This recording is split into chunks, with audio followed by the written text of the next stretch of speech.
Well, that was a movie. Hello and welcome back to Simon's Rants. I'm Simon, this is Justin, and today we're giving our first thoughts on Jesse Eisenberg's directorial debut. He also wrote it, A Real Pain. He's also starring in it, and it's also starring Kieran Culkin as two cousins who take a trip to Poland to visit a couple different historical landmarks as well as their grandmother's old house. I believe it was in Sundance or some sort of festival like that. It was a festival movie that had been talked about for a while.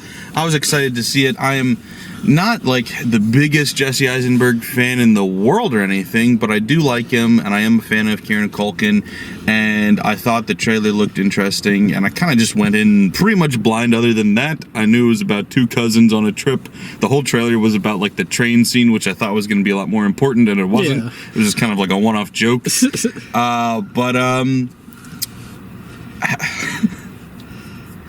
Not saying movie of the year, but saying in the conversation yet again, we've been lucky recently. I think we've been really lucky recently. What did you think, though? I don't want to assume you're on the same page as me. I very much enjoyed it and the performances. If you've seen Succession, Kieran Culkin Sure. immediately makes you remember his character there. Yeah, or Scott Pilgrim. He's not quite the gay roommate, but he's still scheming. Yeah, it's interesting because I don't know if I've seen Scott Pilgrim since seeing Succession, since knowing that he was that was him. No, I thought it was good, but I'm one of those people that cringe content in television. Sure, yeah. just gets to them, and oh my god, yeah. Oh my god. Yeah, this movie is definitely painful, no pun intended, to watch at times because it is intentionally cringy. Yep. It's intentionally painful. They get the effect across. Yes, very thoroughly. I hid a couple of times because so if you don't know anything about it, like they're two cousins. They're somewhat estranged, but they're very different people. Jesse Eisenberg is who Jesse Eisenberg always is. He's a very awkward, uptight, kind of by the numbers, by the rules, by the book kind of guy, and anything weird or out of the ordinary makes him extremely uncomfortable. And then Kieran Culkin's character is the exact opposite, where he's a bit neurotic, he's a bit, off kilter, he's a little bit unpredictable, and so they clash. And what I found very interesting about that and about this movie is typically with these kind of stories, it's like it's a lesson. They both need to learn to meet somewhere in the middle. And this movie, that's not really the point of it, No. It's just about these two people that feel very real. I actually caught myself, not just them, they are great, they're both phenomenal, but every actor felt so real, where I noticed, I checked my watch an hour in, because an hour in was when I remembered these are actors. And obviously I know Jesse Eisenberg and Kieran Culkin, so right. I'm not going like, who are these people? But it was an hour in when I was like, holy shit, wait, this is scripted, because it felt so natural and it felt so real. There's a scene where they're just hanging out in town and Kieran Culkin grabs a hat, and it felt ad-libbed that he grabbed a hat. But then the rest of that day, which is 2-3 more scenes, he has the hat. So either they filmed it in order after that ad-lib, or that was actually written and they actually was a choice ahead of time, but I can't tell. That's how good the acting is and the writing is it felt so real that I'm like, oh, he just decided to do that. I don't know if he did or not. I don't know if that was written or if he just decided. I can't tell. That's good. Yeah. That's really good. I was just, I love this movie. It's not, there's some quirks to it. I thought the editing was kind of weird. Like I said, it's Eisenberg's first time as a director, and it did feel a little bit rookie-ish at times, but I think that kind of lent to the quirkiness of it, and I really, really enjoyed it. It was one of my favorite movies of the year. It was definitely an impressive movie, definitely impressive performances all around. Even though the other people didn't get quite as much screen time, everyone got a particular section to really shine in their elements, and they all really knocked it out of the park. I think somebody not accustomed to indie filmmaking or artsier films would watch this and feel a little bit maybe empty or a little bit like there wasn't enough said.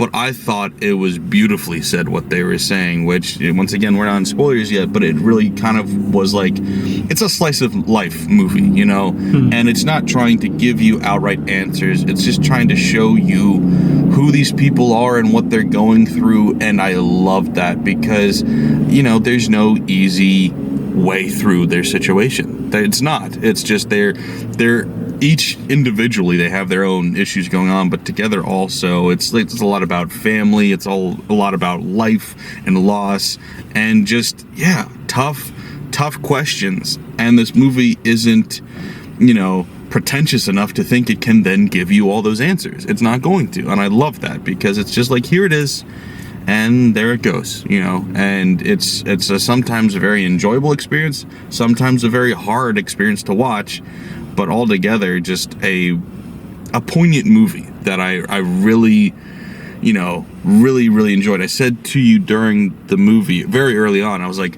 I am both of these characters. And I think that was kind of a lot of the point of it, is like, I think everybody has a version of these two people in them at all times, and you're kind of fighting against each other in a lot of ways.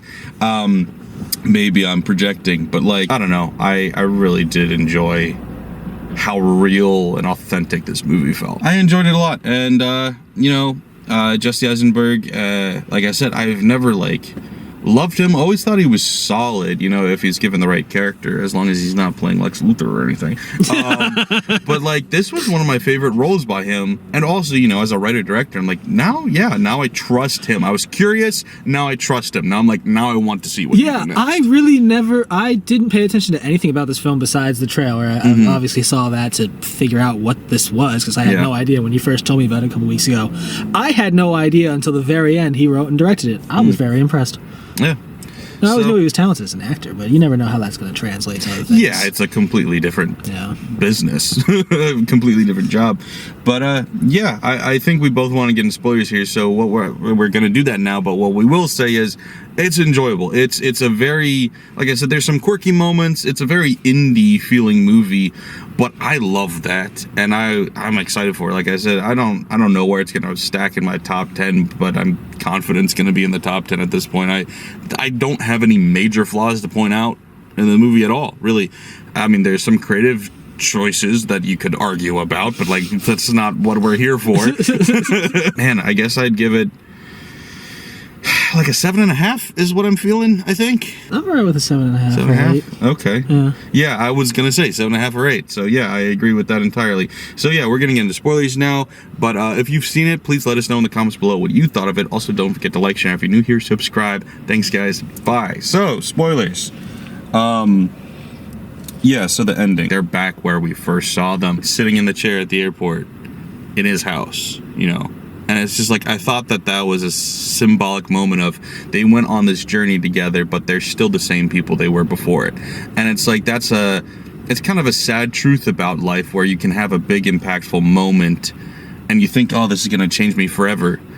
And then it really doesn't necessarily, or it doesn't have to. You have to choose to let it, or make it change you. And so I was sitting there at the end going like, that's a very interesting choice for how this movie's ending. We're seeing them exactly where we first did. So many moments throughout this movie, you're expecting a resolution, or you're expecting, like, you know, something to come of it. Like when, for instance, Jesse Eisenberg is talking after Kieran Culkin went to the bathroom.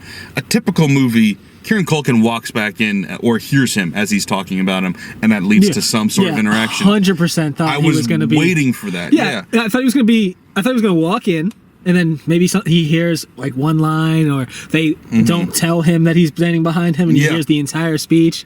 And then you even get a hint at that, because what ends up happening is he's playing piano, but you see the tour guide's face go like, and you're like, oh, so he sees him, but he sees him playing the piano, not listening. And I was like, oh, that's really interesting. I like that subtlety. I think at one point they showed like one of the walls that he had walked towards to go to the bathroom, and I'm like, oh, are they gonna get around to the other side of the wall, and he's gonna be like standing on the other side, eavesdropping on the entire conversation? Nope. At one point, the waiter came in too, and I was like, waiter.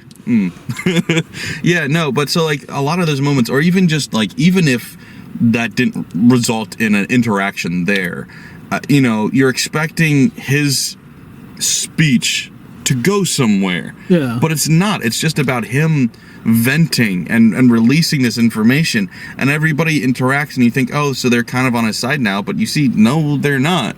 And you really see that, like, because he's trying to, like, almost kind of convince everybody why he finds his cousin annoying, and they all do find him annoying to varying levels of extent. Yeah. But you know, that final moment where they're all saying goodbye, and like the tour guide especially, he like hugs him and he's like, thank you so much, okay, bye, to the other guy. And I was like, that shows, like, you know, obviously Jesse Eisenberg's character is more well off. He has got a family, he's got a wife and kids, he's got a good job, he's put together, he's not nearly as neurotic. I mean, he's on medication and stuff, but he's got OCD and stuff. He's holding himself together. Yeah. But then how the people react to him, or at least these people, are like, he's forgettable, I'm not interested in him, I don't care about him. And so it's like, that's where you're starting to think, okay, that's like, you know, you need to meet someone in the middle, you know, take the good parts of both of these people. But then that conversation never happens, and it's just like, yeah, people, everybody's got good qualities, everybody has bad qualities. That's just how people are. And sure, yeah, we all want to meet somewhere in the middle, but that's not the simple answer to just tell everybody. Yeah. Yeah, and then obviously, and then Kieran Culkin's side, there is no resolution there. He still turns down the invitation to dinner, even though pleading for affection and acceptance. And he's like, just invite me over, come visit me, all these things. And then he's given that opportunity and turns it down. Yeah. And it's like, it's so interesting because it's once again, a lesser movie would give you a cop-out answer, like, everything's okay now, we figured it out. It's like, you know, the ending of Planes, Trains, and Automobiles, he came over for Thanksgiving, happy ending. And it's like, no, it's not a happy ending.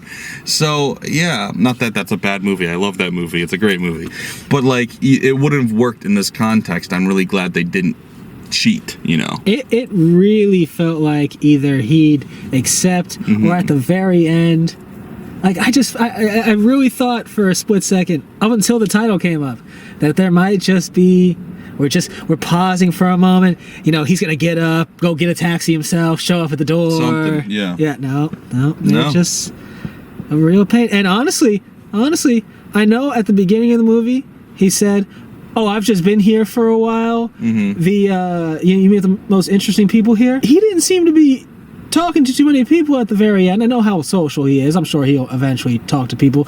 It seemed like he had nowhere else to go.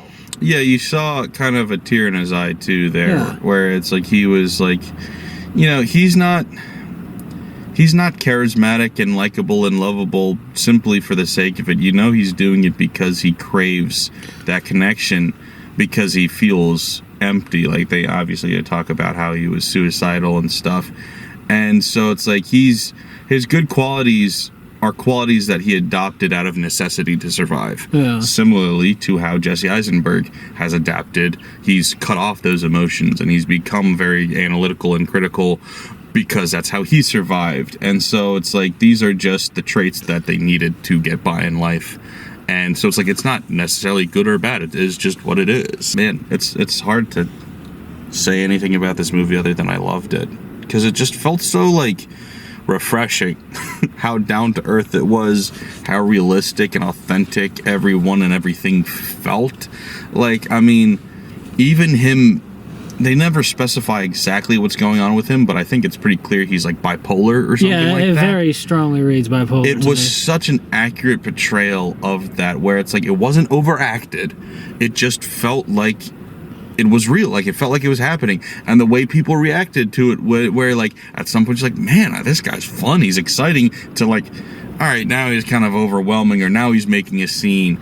And then, but still, like, he's making interesting points. Like, he makes a scene about, like, we need to be focused on, like, how privileged we are versus how much hell our ancestors went through. And everybody's like, Jesus, shut the fuck up for a second. And then they all think about it, and they're like, yeah, that's a good point. But it's like, his problem isn't not making a good point, it's how he's making that point.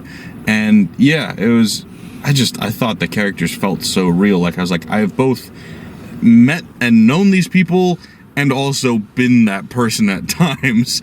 And so, like I said, it was really fascinating to watch these two characters that felt like the two personalities in me that are constantly fighting, which I'm sure was the point as well. I will say, Kieran, I definitely strongly feel the bipolar. I definitely feel like he was in a manic episode the whole time. It heavily... Now, my dad's not always going to be making, like, coherent points about the suffering of people. Sure. But my dad is bipolar, and I've seen him off his meds a few times, and it very strongly reminds me of him when he's off his meds, just bouncing off the wall, just doing whatever, just nonstop energy and talking. Right. Which, like I said, sometimes there's elements of that personality that are very attractive. It's just when it goes too far that it becomes like alarming or scary or whatever. And I thought that they nailed that. And then also, obviously, on the other side, having, Jesse Eisenberg plays typical OCD, I don't even know a correct word to describe that personality, but that personality that's just scared of everything and very, not necessarily autistic, but just wants everything to be exactly how it's supposed to be according to his rules, and anything outside of that terrifies him. And so therefore seeing those two people interact and therefore have very explosive reactions together was something that reminded me a lot of me interacting with my brother, honestly. I thought that was done phenomenally.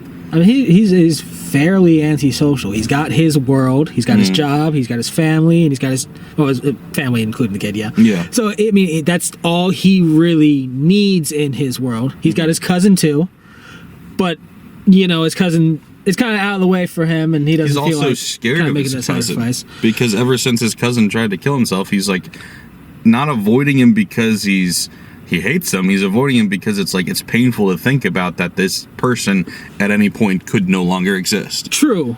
But that's the last 6 months, and it feels like their problems are deeper than just the last 6 months. That feeling of somewhat of abandonment that Kieran Culkin's character had definitely felt like it was like his kid's a couple years old.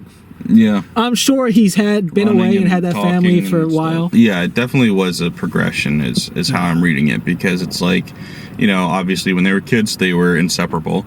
Yeah. Then they're college age, when that was what I assumed they were talking about, it was hard to tell because I thought he said the kid. And then he did bring that up too, and so I think it was kind of probably once you have a kid, that's when that's when they really stopped hanging out. But I think it was probably a progression. It wasn't just a cold turkey moment. That's not how life works. Yeah. But once again, to the realism of this movie is stuff is referenced and talked about, but you're not given all the details, because why would that be brought up, and why would you specify details like that? There's a couple of moments that are a little bit, they say a little bit too much, they talk a little bit too much about it, but for the most part I thought they did a really good job of letting you into the world without giving you too much dialogue or too much exposition about it. And so overall, I don't really have any major gripes or flaws with this movie. It just was, it's awkward. It's painful at times. The choices these characters make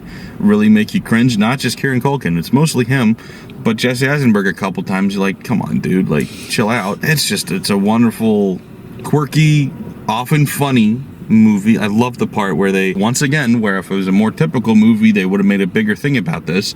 Jesse Eisenberg at the end of the movie decides to do something a little bit out of the ordinary, where he's going to be a little bit quirky himself and say, let's put some rocks in this place, because they had talked about how rocks, put it on the grave when somebody dies, to be like, all right, I respect you, I acknowledge you, I remember you, kind of thing. Right. So the whole point of this trip to them is to visit their grandmother's old house. So Jesse Eisenberg says, why don't we grab some rocks and put them here? And once again, if this was a lesser movie, they would have made a big moment about how that's him loosening up and that's how they're meeting in the middle, but they don't talk about that at all. It's just he made this choice. Why? Maybe it was to connect with his cousin. Maybe it was because he's trying to be more like him. Who knows? They don't specify. It's not important. It's just the fact that he did it. And then, of course, it immediately goes wrong. Yeah. Some older Polish man starts yelling at them.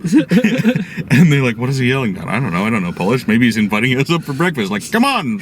I got all the pancakes. Get some cakes. And it's it's just life where, we've gone on multiple week trips or whatever, whether it's like a summer camp thing or a church trip thing, and it's like you always like in that moment often, I mean, you don't even have to go on a trip, but like something may happen in your life that you're like, I'm never gonna be the same after this moment, and then a week later it's like it never happened. And so I kind of it's a lot. That's what this movie really made me think, where it's like, you know, I'm not saying that there's no growth at all in these characters. Maybe there was. The point is that there might not have been either, and there's not a big, huge, easy resolution to life and life's problems. It's life, and it keeps going until it doesn't. Yeah, and it really felt like Jesse might have grown some, but just no confirmation, and they're, you know, this isn't the type of movie that's going to get some forced sequel, so thankfully there never will be any confirmation. Yeah, I'm perfectly fine with how it ended. In fact, I loved how it ended.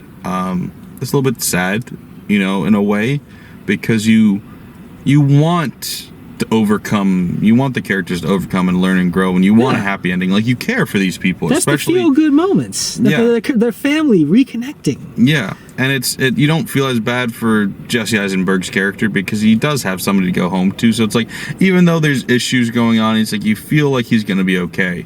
Kieran's character, you're like, I hope he's okay, you know, and that's you know, it's good writing because it really got you invested in these people. And to really even question if he had a place to go at the end. Yeah. Like, I never thought that at the beginning. Yeah. And just to think, wow, damn, that's kind of sad. The airport opens really early. Do you know that? Yeah, I guess they don't kick you out because they just might think you're on a flight. It's like, yeah, I've been there on a delay. You could just sleep there, yeah. Damn. That's what I started to wonder, too. I was like, does he live at the airport? Yeah, I'm just like, that's not... I also loved, he had a big old backpack, but he only had one pair of pants. I was like, how bad does he smell? Man, it's all the joints.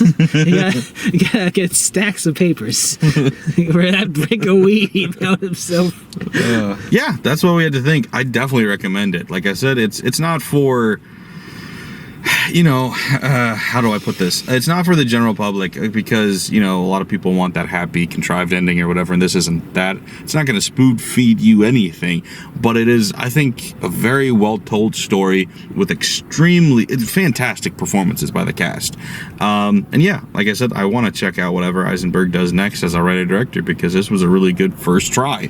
So, yeah, that's what we had to think, and we're going to go back into the theater to watch not nearly as good movie next. It's gonna be great. Stay tuned. We'll be back soon. Thanks for watching, guys. Bye.